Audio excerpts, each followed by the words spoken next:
우리는 지금 교회력으로 부활의 절기를 보내고 있습니다. 사실 우리가 사는 삶과 부활이 별로 관계가 없는 것처럼 보입니다. 부활 신앙으로 살든 그렇지 않든 살아가는데 별 차이가 없어 보이죠. 그러나 부활 신앙으로 사는 것과 그렇지 않은 삶은 분명히 차이가 있습니다.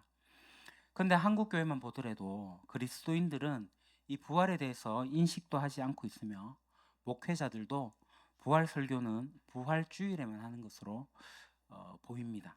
간혹 강해 설교가 부활의 본문에 맞춰져 있으면 부활 설교를 하기도 합니다. 제가 그런 것 같아요. 그래서 이번 부활 절기에 이 부활에 대해서 또 우리의 신앙에 대해서 잘 살펴보는 게 참 중요하겠다 생각을 합니다. 그래서 우리 유튜브에서는 제 설교를 다 시청하실 수가 있는데요. 이번 부활과 관련된 이 시리즈 설교는 여러분들이 계속 반복해서 보시면 좋겠다, 공부를 하시면 좋겠다는 생각이 듭니다. 주일 예배 참석 못하니까 뭐 그냥 건너뛰어야지 이렇게 생각하지 마시고 못 오실 경우에라도 한 번 더 보시고, 이미 이 현장의 예배에서 한 번 설교 들었어도 다시금 두 번, 세 번 해서 여러분의 것으로 좀 만들면 좋겠습니다. 여하튼 이 기회에 이 복음, 그래 복음은 뭔지, 부활이 뭔지 제대로 공부하시면 좋겠고요. 바울이 이 고린도전서 15장에 얼마나 철저하게 부활에 대해서 변증하고 있는지 그것도 잘 공부하면서 살펴보면 좋겠습니다. 제가 이제 바울을 보게 되면 참 바울은 글쓰기를 잘 하는 것 같아요. 정말 논리정연하게 이야기를 잘 풀어나갑니다. 제가 이 바울 선생님의 글을 이제 서신서를 이렇게 읽으면서 느끼는 것 중에 하나가 뭐냐면, 야, 참 글 잘 쓴다.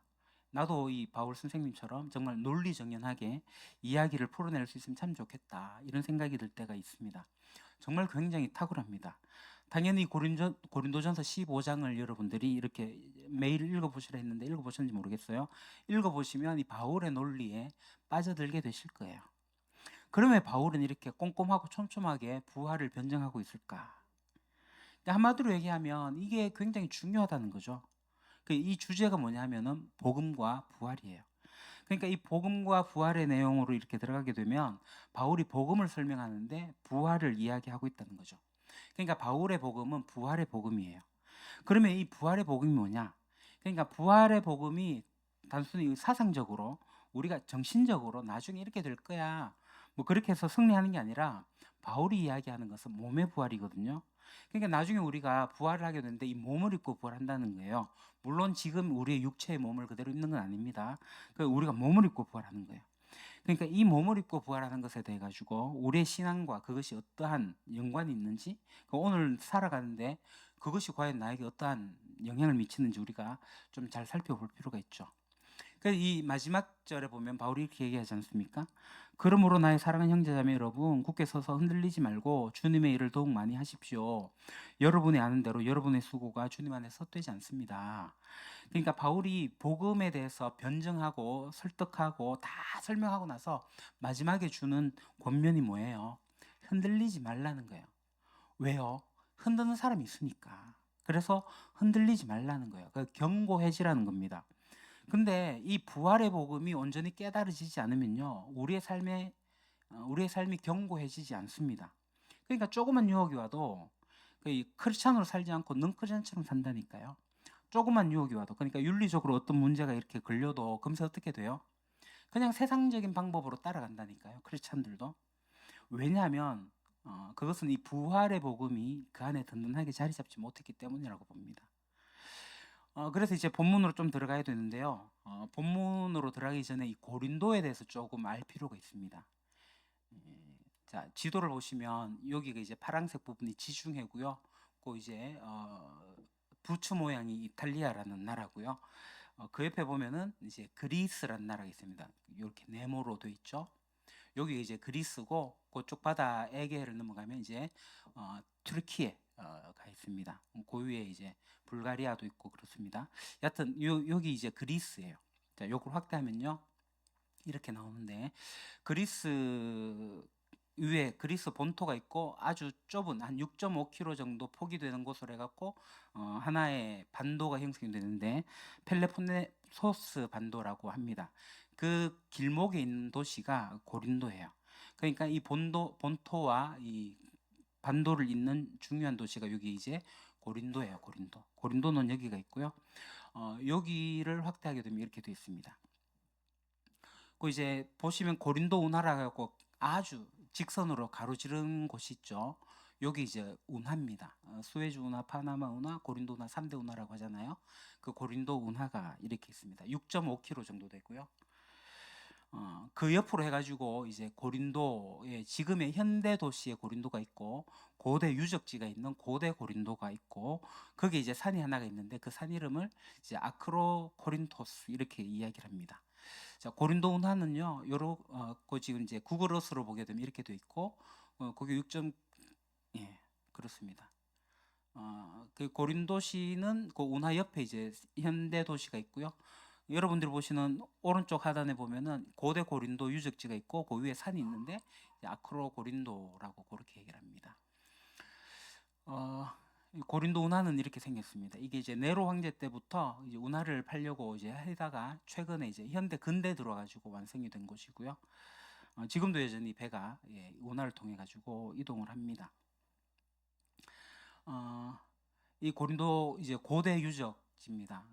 이걸 좀 더 확대해 보면요, 확대가 되고, 여기가 아까 얘기했던 이제 아크로 고린도라 해가지고 그 고린도 유적지에서 바라본 산 등성이란 산으로 보면 되겠습니다. 아크로 고린도고요. 이게 이제 아크로 고린도에서 바라본 이제 고린도 옛 도시의 모습입니다. 그 가운데가 이제 그 고린도 유적지가 있는 곳입니다. 그걸 이제 복원한 조감도가 이렇게 생겼고요. 굉장히 이제 번성했던 고대 고린도의 모습을 볼 수가 있습니다. 지금 이제 고린도 드론 촬영을 하게 되면 여기가 이제 우리가 성지순례를 가시면 이곳을 가게 되는데 그 입구라고 되어지는 곳으로부터 해갖고 빨간색을 따라가지고 고린도 유적지를 1시간 정도 관람하게 되는데 그 입구에 보게 되면 이제 고린도 박물관이 있어요. 그 고린도 박물관에 이제 EU에서 돈을 대면서 유적을 발굴하고 굉장히 많이 발굴이 되어져 있는 상황입니다. 그러니까 해가 가면 갈수록 많은 유적들이 발굴되어서 전시될 것 같아요. 그리고 계속 복원하는 공사가 이어지고 있습니다. 그 입구에 보게 되면 오른쪽 하단에 이제 원형 극장이 있고요. 그 위로 해가지고 들어가고 위에 이제 신전들 나오고 뭐 이렇게 시장터가 나오고 그런 모습들이 있습니다. 여기가 이제 뭐냐면 그 옥타비아누스의 옥타비아 신전으로 제가 그렇게 알고 있습니다. 옥타비아 신전이고요. 이거 확대하면 이제 굉장히 화려한 기둥으로 장식되어 있는 이게 고린도 양식으로 장식되어져 있는 거고요. 그렇습니다. 그리고 그 유적지 중앙에 가면은 이제 신전이 또 하나가 있는데 이게 아폴로 신전입니다. 아폴로 신전도 굉장히 크게 지어져 있죠. 그리고 이제 그 중앙으로 건너가게 되면 여기 이제 단이 하나 보이는데 이 단을 베마라고 합니다. 사도 바울이 여기에서 설교도 했고 토론도 했고 재판도 했던 그런 베마 단이 있습니다. 거기 이제 바울에 대한 글귀도 적혀 있고요. 이 고린도에 가면은 성경에 기록되었던 그 에라스도라는 총독이 있는데 그 사람의 이름도 기록되어져 있는 것을 보게 됩니다. 여하튼 고린도는 지금 현재 이런 모습이고 이게 이제 도로인데요. 레가이온 도로라고 해가지고 이제 물류가 이동하면서 있었던 곳이죠. 그럼 이 고린도라는 이란 도시가 굉장히 많이 발달됐고 그때 고대 도시로서는 굉장히 큰 규모를 갖고 있었던 것을 보게 됩니다. 사람들이 참 많이 이제 왔다 갔다 하는 교통의 중심지이기도 했고요. 그래서 이 고린도를 조금 우리가 알아야 되는데 이 고린도가 어떤 곳이냐면은 일단은 기본적으로 헬라 이원론 사상을 받아들이고 굉장히 큰 영향을 받은 거예요. 그러니까 헬라 이원론이 뭐냐면은 우리가 가지고 있는 이 육체는 악한 거다, 악이다. 그리고 우리의 영은 선한 거다. 그렇게 생각하는 거예요. 그러니까 고린도 사람들이 여기에 깊이 이제 빠져 있었던 거죠. 그러니까 이 소크라테스 이후에 그 제자 플라톤이 가지고 있는 사상이 이데아 사상인데 그 이데아로 복귀하는 거. 그러니까 우리의 몸이 이데아 사상으로 복귀하는 걸 굉장히 희망하고 그래서 이 몸은 악한 거기 때문에 버려져야 되고 그래서 우리가 영의 자리로 나아가는 거. 그게 이제 구원이다. 다시 말하면 그 이데아의 자리로 가는 게 구원이라고 생각하고 있는 게 이제 헬라 이오는 사상입니다. 이게 이제 나중에 보면 아니 몸으로 부활한다는 게 되게 우습게 보이는 거예요. 아니 몸을 버려야 되는데 영으로 가야 되는데 다시 몸의 부활이 뭐야? 뭐 이렇게 받아들이는 게 있죠. 여하튼 헬라 이오는 사상이 있었던 그런 곳이에요. 그러니까 고린도전서 4장에 보게 되면 그 헬라 이온론이 이 교회 안의 신자들에게 굉장히 큰 영향을 미쳤던 것을 볼 수가 있습니다. 여기에 보면 여러분 벌써 배가 불렀습니다. 벌써 부자가 되었습니다. 우리를 제쳐놓고 왕이나 된 듯이 행사했습니다. 이게 뭐냐면요. 직역을 하게 되면 이미 너희는 만족되어 왔고 이미 너희가 풍부했고 우리 없이 너희가 다스렸다. 왕노릇했다라는 거예요. 그러니까 이미 고린도 사람들은 영적으로 된 거예요.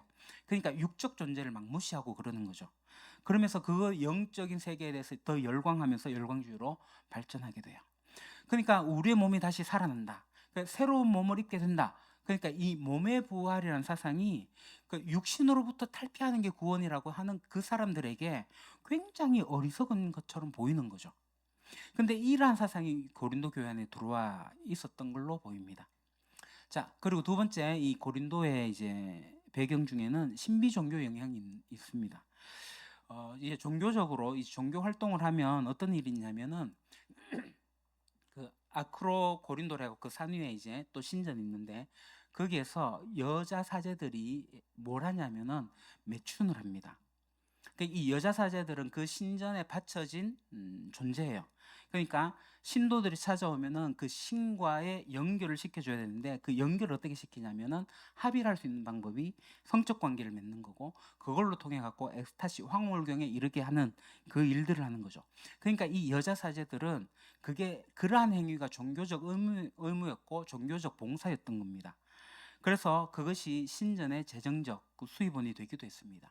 이제 그곳이 굉장히 경제적으로 무역으로 발달한 곳이기 때문에 배가 들어오면 선원들이 아크로 고린도로 계속 올라가게 되고 거기서 그런 일들이 상당히 많이 일어나게 됐던 그런 거죠.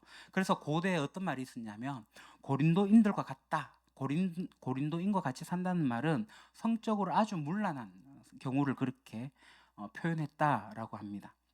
자, 그리고 세 번째 특징이 뭐냐면은 아까 이제 그 버마라는 이 단을 보셨잖아요. 그리고 이제 원형 극장도 있고 그렇습니다. 그러니까 당시에 사람들이 거기 모여가지고 뭐 연설도 하고 토의도 하고 뭐 어떤 것들도 보고 그렇게 했는데 그때 있는 그 사람들이 철학과 수사학을 굉장히 중요하게 여겼고 거기에 능한 사람들이 많았다는 거예요. 그러니까 이 사람들은 지적으로도 굉장히 자부심을 갖고 있는 사람들이에요. 그러니까 고린도인의 말이란 말은 굉장히 수사학적으로 달콤하게 얘기하는 그러한 말이다라는 거죠.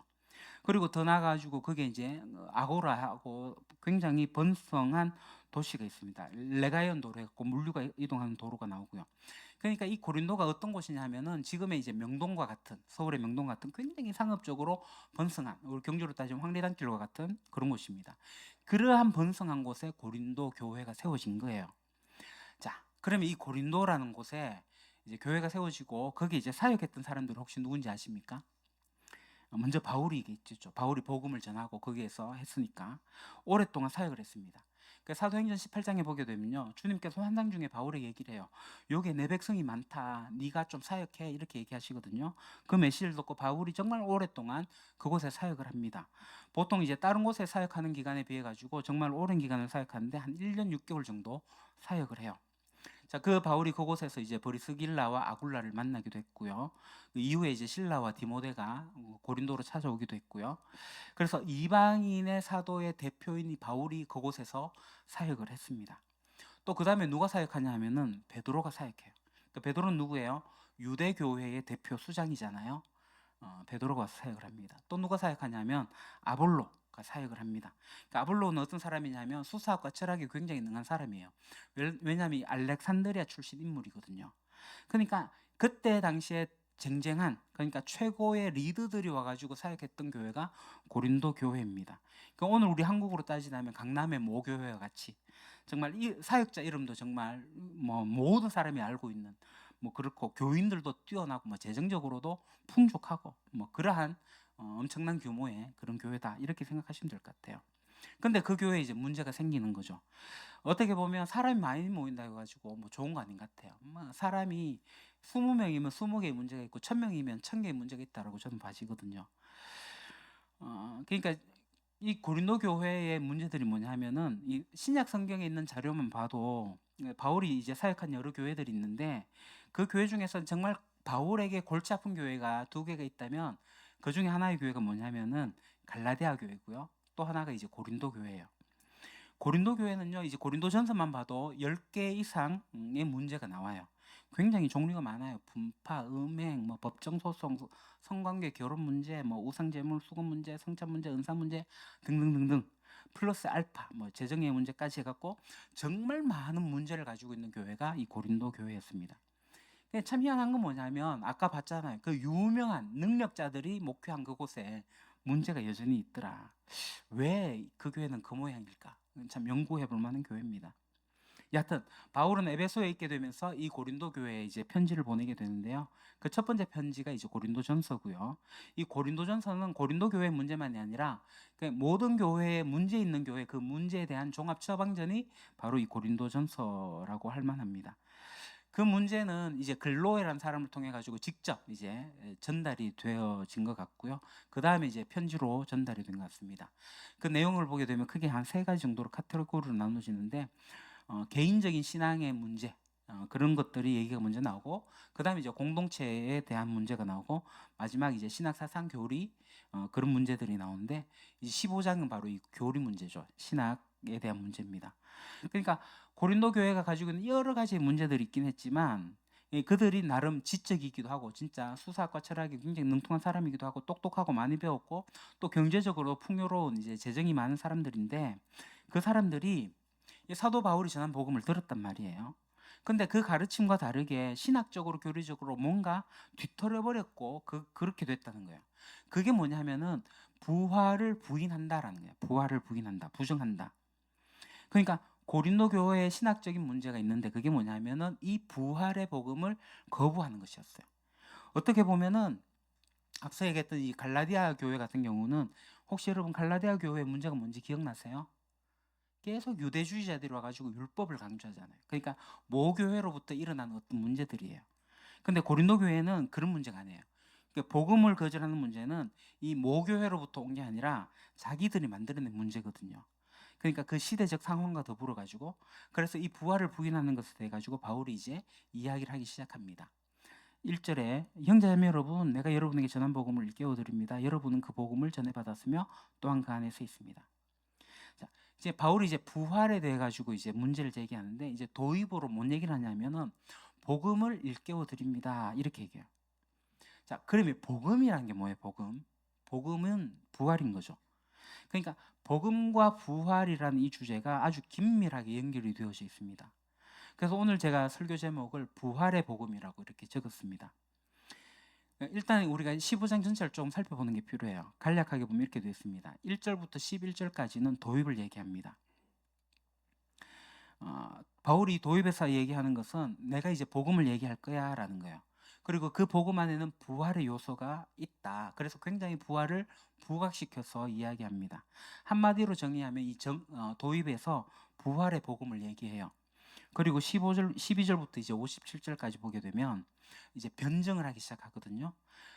다시 말하면 이 부활을 부정하고 있는 것에 대해서 이제 변증을 하고 그리고 이제 마지막 58절에 권면을 합니다.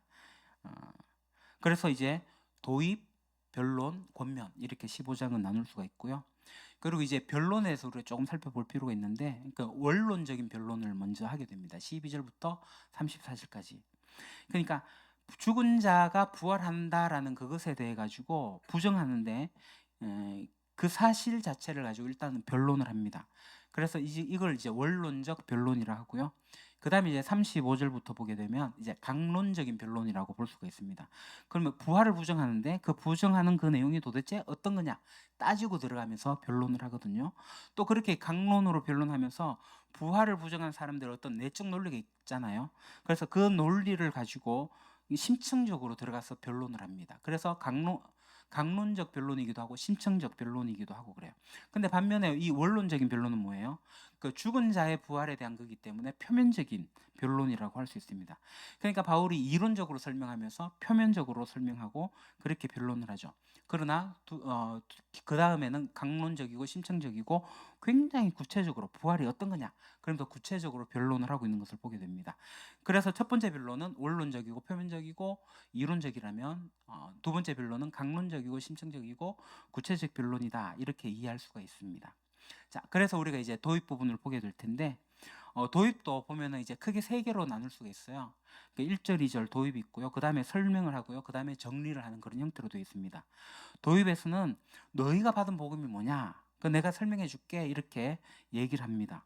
그러면서 복음을 쭉 설명을 해요. 3절 이후 내용을 보게 되면은 그럼 이 복음의 내용이 뭐냐? 그것은 바로 예수님이 죽었다는 것과 예수님이 부활했다라는 거예요. 복음을 알게 하겠다라고 하면서 예수의 죽음과 예수의 부활을 이야기를 하는데, 그러면 이 복음은 뭐예요? 예수님이 죽으셨다, 예수님이 부활하셨다. 그러면 바울이 예수님의 죽음을 강조할까요? 부활을 강조할까요? 당연히 부활을 강조하겠죠. 쭉 길게 설명합니다. 그래서 이제 정리를 하게 돼요. 11절에. 그러니까 다시 말하면 이 복음, 그러니까 부활의 복음, 이 복음, 예수님의 십자가의 복음도 마찬가지지만 이 부활의 복음을 이야기하면서 그 부활의 복음을 우리가 전했고, 우리가 전했으니까 누가 받아요? 너희가 그 복음을 받았고, 그리고 우리가 부활의 복음을 전했고 너희들이 그 복음을 받고 믿었고 섰다, 그 얘기를 하는 거예요. 그러니까 이 도입 부분에서 부활의 복음을 이야기하고 있다. 그 다음에 이제 12절 후에 이 도입한 부분을 가지고 기초로 해서 이제 변론을 쭉 펼쳐나가는 겁니다. 바울이 이렇게 이야기를 풀어나가는 것은 굉장히 중요한 부분입니다. 변론을 하기 위해서 도입을 잘 깔아놓은 거죠. 우리가 논문을 쓰더라도 서론을 정말 잘 적어야 되는 중요한 이유가 마찬가지인 것 같아요. 그러니까 내가 하고 싶은 이야기가 있는데 앞에 서론을 어떻게 할 거냐, 굉장히 중요하듯이 바울은 도입에서 이렇게 그 토대를 잘 깔아놓고 있습니다. 그럼 이 도입의 토대되는 부분의 핵심이 뭐냐? 앞서 말씀드린 것처럼 복음이에요, 복음. 그럼 어떤 얘기냐면 이 복음의 본질인데 그것이 바로 예수의 죽음과 예수의 부활이에요. 그 중에서 바울은 예수의 부활을 부각시키면서 너희가 이 부활의 복음을 들었다, 그리고 그것을 믿었다, 이렇게 얘기하는 거예요. 그러니까 오늘은 이제 1절, 2절만 보도록 하겠습니다. 그 3절을 하고 다음 주에 이어서 나가고요. 자, 먼저 1절을 보겠습니다. 형제 자매 여러분, 내가 여러분에게 전한 복음을 일깨워 드립니다. 여러분은 그 복음을 전해 받았으며 또한 그 안에 서 있습니다. 자, 요거를요, 이게 개역 개정과 새 번역과 참 번역이 잘 되긴 했는데 이건 직역으로 좀 보는 것이 필요합니다. 헬라어를 직역하면 이제 작아서 잘 안 보이는데 그노리조라는 단어가 먼저 나와요. 이게 그노리조라는 말이 뭐냐면 내가 알게 한다라는 뜻이에요. 그러니까 바울은 먼저 이야기하는 게 내가 알게 한다. 그러니까 내가 전한 복음 이게 아니라 내가 복음을 알게 하겠다, 너희에게 형제들이여, 이렇게 이야기하는 거죠. 그럼 내가 알게 하겠다, 복음을 너희에게 형제들에게 하는데, 그러면서 4번에 걸쳐 가지고 그 복음에 대해서 이야기합니다. 그러니까 여기에는 이제 우리말에 없는 관계대명사가 있어요. 영어도 관계대명사 있잖아요.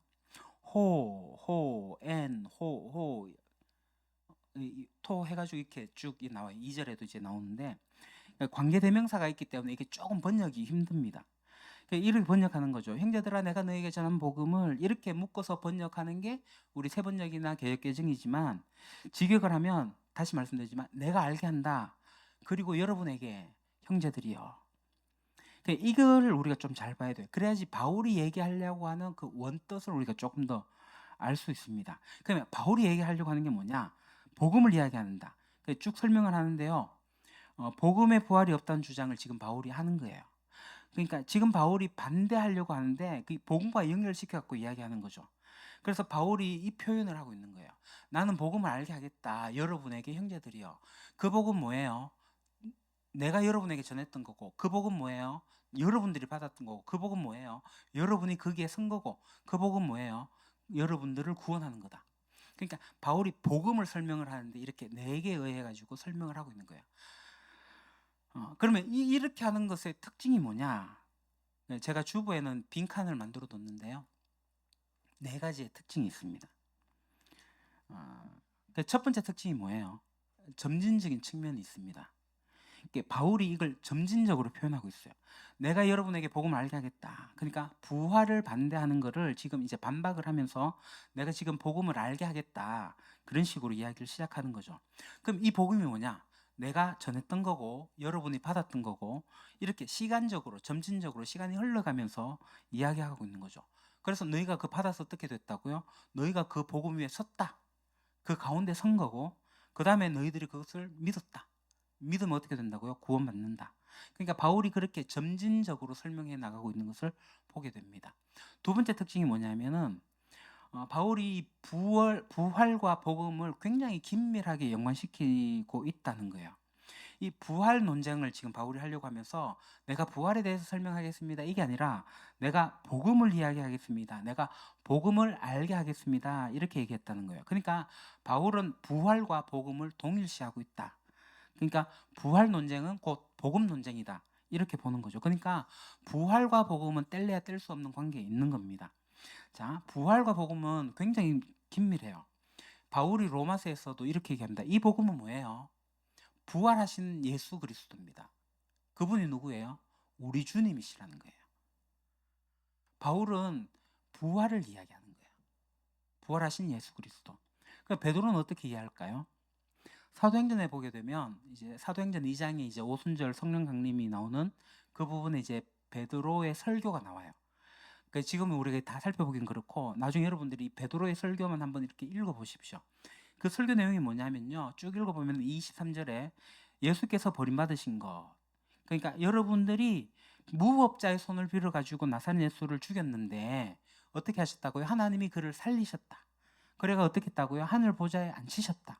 우리가 이 일의 증인이다. 그러면서 36절에 그래서 주님과 그리스도가 되게 하셨다. 누구를요? 예수님을. 이게 핵심이에요. 그러니까 베드로도 부활의 복음을 선포하고 있는 거예요. 그러니까 베드로가 이제 구약의 두 개의 시편 110편하고 16편을 인용을 하고 있습니다. 그 구약의 시편 내용이 뭐예요? 부활에 대한 내용이에요. 그러니까 구약에 부활이 없다라고 이야기하는 사람들은 잘 모르는 거고요. 시편에 분명히 부활에 대한 내용이 나와요. 그러니까 베드로도 구약 성경 시편을 가지고 인용을 하면서 부활에 대해 가지고 변증을 하고 있는 거죠. 그러니까 베드로가 첫 번 한 이 설교, 베드로의 설교의 메시지 뭐예요? 예수의 십자가의 보혈 우리를 구원했다 이거예요? 아니에요. 뭐예요? 부활하신 예수가 우리를 구원했다는 거예요. 부활의 복음이에요. 근데 여러분 잘 보세요. 우리 개신교가 오늘날 현대교회가 자꾸 십자가의 복음에만 빠져가지고 부활의 복음까지 못 나가고 있습니다. 그러니까 복음의 총체성을 갖고 있지 못한 거예요. 그게 굉장히 안타까운 일입니다. 제가 이제 찬양 집회 가게 되면요. 십자가 찬양은 그래 많은데 부활에 대한 찬양이 그렇게 적을 수가 없어요. 최근 들어 조금 그러한 찬송들이 보이는 것 같습니다. 여러분 베드로는요 십자가의 복음을 이야기한 게 아니라 부활의 복음을 얘기를 했습니다. 마찬가지로 이 바울도 그래요. 아까 로마서도 봤지만 이 고린도 오기 전에 아테네에 있었잖아요. 아테네에서 막 변론을 해요. 뭔 얘기했냐면은 그것은 바울이 예수를 전하고 뭘 전했다고요? 부활을 전했다는 거예요. 바울은 십자가의 복음을 전한 게 아니라 부활의 예수를 전했어요. 아테네가 어떤 곳이에요? 그리스 철학의 최고봉 아닙니까? 그 당시에 그 사람들이 바울이 부활의 메시지를 전하고 나가지고 그 이야기를 듣고 나서 뭐라고 어떤 반응을 보였는지 아세요? 32절에 보면 부활에 대해서 들었을 때 어떤 사람들은 비웃었어요. 근데 다시 듣고 싶다는 사람들도 생겼다는 거예요. 그러니까 바울이 어떤 메시지를 전했어요? 십자가가 너의 죄를 사했어. 그 얘기 안 했다고요.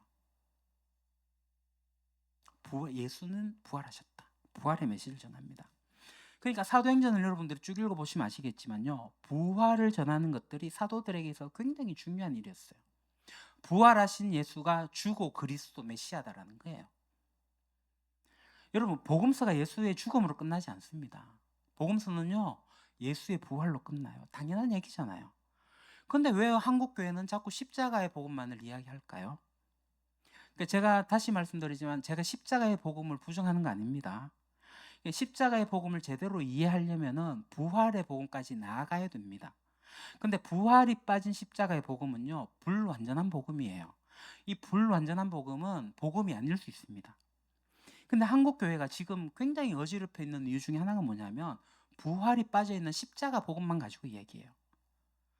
그러니까 구원파 같은 사람들이 나오는 거죠. 복음을 제대로 이해하고 있지 못해요. 그래서 잘 보시면 아시겠지만 이 예수님이 부활하신 예수님이 다시 오셔서 하나님 나라를 회복한다는 게 진짜 복음이에요. 자, 고린도의 세 번째 특징이 있습니다. 성도들의 변화를 바울이 계속 지적하고 있어요. 너희들 옛날에 이랬는데 지금 이렇게 바뀌었어. 바뀌었는데 그렇게 되면 어떻게 돼요? 구원에 문제가 있는 거죠. 구원이 바뀌었기 때문에 가능한데 이상하게 바뀐 거는 구원에 문제가 있다. 그러니까 이 부활의 복음이 온전하게 이해되지 않을 때 과연 구원이 있을까? 부활의 복음을 거절했을 때 진정한 구원이 있을까? 저는 그럴 수 없다고 봅니다. 이 부활의 복음을 받아들여야지 하나님 나라의 복음에 온전히 설 수 있는 거예요. 그러니까 고린도 교회의 문제를 지금 바울이 계속 건들고 있는데 그 잘못된 트랙을 지금 현대교회, 한국교회가 그대로 답습해 나가고 있고 똑같은 트랙을 걸어가고 있는 모습이 오늘 우리의 현실이 아닌가 생각합니다. 제가 지난주에 말씀드린 거 기억나세요? 부활신앙의 세 가지 오류들, 잘못된 것들. 그게 우리 안에 이렇게 들어와 있거든요. 그러니까 역사적 부활이 없어 라는 사람도 있고, 부활은 맞는데 그것을 초점으로 옮겨놓은 것도 있고, 부활을 하는데 피상적으로 관념적으로만 하고 그냥 나중에 죽어서 뭐 부활하겠지 이렇게 믿는 걸로, 나중에 천국 가겠지 뭐 이런 걸로 가는 거죠. 그렇게 되면요, 이 온전한 복음이 될 수 없고 우리에게 그것이 힘이 될 수가 없는 거예요. 어쩌면 교회가 회복되지 못할 수도 있겠다는 생각이 듭니다. 부활의 복음이 없으면. 자, 사랑하는 성도 여러분, 우리가 이제 이 말씀 부활이라는 주제를 가지고 이제 계속 보게 될 텐데, 계속 이 시리즈를 하게 되면 내가 부활 공부했다, 이게 대한 의미가 있지 않습니다. 이 부활을 공부하고 그것이 알미 되고 그것이 삶이 되기를 바라는데요, 바울이 고린도전서 15장을 별책부록처럼 별도의 교리처럼 떼어놓지 않고 말해요. 바울은 부활을 이야기하면서 복음을 이야기하고 있습니다. 그러니까 부활의 복음은요, 어떤 복음의 부록이 아니라 부활은요, 복음의 중심입니다. 굉장히 중요해요. 고린도 교회가 흔들렸던 이유도 이 부활의 문제였습니다. 십자가는 말하지만 부활을 온전히 붙잡거나 그걸 못했어요. 그러니까 삶이 흔들리고 신앙이 흔들리고 교회가 흔들렸어요. 그러니까 이 몸의 부활의 신앙을 우리가 가볍게 여기면 오늘 우리의 삶도 굉장히 가벼워질 거예요. 그러나 부활을 온전하게 믿는 사람은 오늘 우리의 삶을 결코 함부로 살 수가 없죠. 왜냐하면 이 몸으로 주를 위해서 살고 이 몸으로 우리의 삶이 하나님 앞에서 결코 헛되지 않다, 그걸 알기 때문에 그래요. 그래서 바울이 오늘 굉장히 중요한 말을 합니다. 너희가 이 복음을 받았고 그 가운데 서 있으며 이 복음을 굳게 지키고 있다라는 거예요. 굉장히 중요합니다. 그러니까 이 복음이라는 것은 한번 듣고 그냥 스쳐 지나가고 흘러가는, 그래서 내가 복음을 듣고 예수를 영접해가지고 그냥 살다가 죽어서 천당 가는 거, 그거 복음 아니라고요. 물론 그것이 일부는 맞긴 하나 그거 아니라고요. 그래서 이 복음은 우리가 받아야 되고 그 위에 서야 되고 우리가 주님 오시는 그날까지 끝까지 붙들어야 되는 게 복음이에요. 다시 말하면 복음은 나의 과거의 출발점이고 지금 현재의 내 삶의 토대가 되어야 되고 미래에 대한 소망이 되어야 됩니다. 여러분, 부활신앙은요, 그러니까 부활주일 한 번만 보내면서 부활을 생각하는 게 아니에요. 장례식장에 가서 목사가 설교하는 부활에 대한 이야기만으로 끝이는 거 아니에요. 부활신앙은요, 오늘 내가 살게 하는 힘이 됩니다. 세상이 흔들어도 흔들리지 않는 힘이에요. 유혹이 와도 무너지지 않는 게 이 부활의 신앙이에요. 내가 수고하고 애써도 낙심하지 않는 게 이 부활의 신앙이에요. 내가 주 안에서 드리는 예배도, 기도도, 섬김도, 눈물도, 인내도 결코 헛되지 않다고 믿는 힘, 그게 바로 부활의 복음입니다. 그러므로 사랑하는 성도 여러분, 우리는 십자가만이 아니라 부활까지 포함한 온전한 복음 위에 다시 서야 돼요. 그러니까 내가 받은 이 복음이 뭔지 다시 한 번 더 확인하고, 그래서 그 복음 위에 우리가 바로 서고 이 복음을 헛되이 믿지 않도록 붙들어야 됩니다. 그래야지 우리의 신앙도, 우리의 교회도, 우리의 삶도 견고해질 수가 있어요. 흔들리지 않을 수가 있습니다. 자, 이제 다음 시간에 그럼 이 바울이 말한 이 복음의 내용이 뭔지, 그 부활의 복음, 그 핵심이 뭔지를 우리가 3절 이하부터 구체적으로 살펴보게 되는데, 오늘은 여러분들이 좀 기억했으면 하는 게 있습니다. 그러니까 이 부활이라는 것은 선택 과목이 아니에요. 필수입니다. 복음의 중심이에요. 그리고 이 부활의 복음 위에 쓴 사람들은요, 결코 헛되지 않을 줄 압니다. 주님께서 이 부활의 복음으로 우리 모든 유림교회 성도들을 견고하게 세워주시기를 정말 바랍니다. 여러분 부활의 복음을 붙드십시오. 기도하겠습니다. 살아계신 하나님 아버지, 오늘도 저희를 주의 말씀 앞으로 불러주시고 고린도전서 15장의 말씀을 통해서 복음과 부활의 은혜를 다시 생각하게 하시니 감사합니다. 주님, 우리는 너무 자주 십자가는 말하면서도 부활의 능력은 잊고 살아갈 때가 많았습니다. 복음을 들었다고 하면서도 그 복음 위에 굳게 서지 못하고 세상의 가치와 염려와 두려움 앞에서 쉽게 흔들릴 때가 많았음을 고백합니다. 주님, 우리를 불쌍히 여겨 주옵소서. 우리가 받은 복음이 단지 머리로 아는 지식이 되지 않게 하시고 우리 삶을 붙드는 능력이 되게 해주십시오. 예수 그리스도의 죽으심과 부활이 우리 신앙의 중심이 되게 하시고 우리의 예배와 기도와 섬김과 인내가 결코 헛되지 않다는 확신으로 살아가게 해주십시오. 하나님 아버지, 우리 유림교회 위에 부활의 복음을 새롭게 해주십시오. 말로만 신앙을 고백하는 교회가 아니라 참으로 복음 가운데 서 있는 교회 되게 하시고 세상의 풍조를 따라 흔들리는 공동체가 아니라 진리 위에 견고히 세워지는 교회 되게 해주십시오. 사랑하는 성도 한 사람 한 사람에게도 같은 은혜를 허락해 주시기를 원합니다. 낙심한 자에게 부활의 소망을 주시고 지친 자에게 다시 일어설 힘을 주시고 눈물로 견디는 자에게 주 안에서의 수고가 헛되지 않음을 믿는 믿음을 더해 주십시오. 병든 자를 붙드시고 시험 중에 있는 자를 붙드시고 믿음이 연약한 자들을 주의 손으로 붙들어 주십시오. 이제 우리 모두가 복음을 받은 자답게 살게 하시고 복음 가운데 서 있는 자답게 하시고 끝까지 그 말씀을 굳게 붙드는 자 되게 해주십시오. 그래서 부활의 주님을 아는 믿음으로 오늘도 담대히 살고 끝까지 충성하며 마침내 주님 앞에 기쁨으로 설 수 있는 저희들 되기를 소망합니다. 우리의 구주 되시며 죽음을 이기시고 다시 사신 예수 그리스도 이름으로 기도드립니다. 아멘.